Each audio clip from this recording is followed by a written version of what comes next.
Welcome to Channel 8 News. We're now going to turn it over to our weather and the chief meteorologist, Eric Michaels, and his intern. We got a whole bunch of cold air coming in from California, coming down south to Wisconsin over here. Could expect up to 2 feet of snow, not 1, but 2 feet of snow. Everybody stay inside. It's going to get snowy out there. Okay, we're going to get you out of Okay, here. okay. Intern Pat, we'll get you out of there. All right, now into the real weather. We've got a high pressure system moving across the upper northwest of the country. Well, we still got some remnants of low pressure system down here. Right here we got a combination of a high and low pressure system. You might expect to see some weather there. Then in the upper northeast part of the country, we still have a little bit of pressure differentiation from Hurricane Sandy.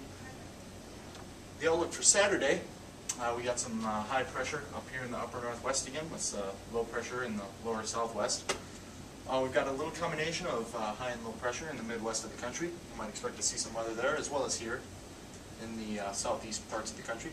Just a little bit of low pressure floating around up in the northeast part of the country. Our outlook for Sunday, we're looking to get a little bit of rain up here in the upper midwest part of the country with a low pressure forming out in the western part of the country.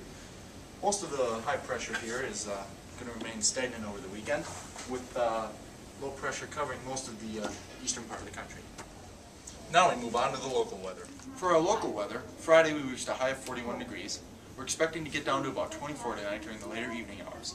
Winds are currently 5 miles per hour out of the east. It's partly cloudy, and we're not expecting any precipitation for the rest of the day. On Saturday, we're expected to cool down a little bit with a high of 39 degrees. Our low will dip down to 26 during the later evening hours with winds 8 miles per hour to the east. It'll be mostly cloudy with a small chance of snow forming in the early morning with those colder temperatures. Sunday? We have a high of 44 and dropping down to 27 degrees later in the evening. The winds are going to be out of the southeast at 7 miles per hour. It's going to be mostly cloudy with little chances of precipitation. Overall, it looks like a pretty good weekend. Wouldn't you say, Kyle? I'd say so. Today's weather was brought to you by Gatorade and Milky Way. Now on sports with Derek Hahn.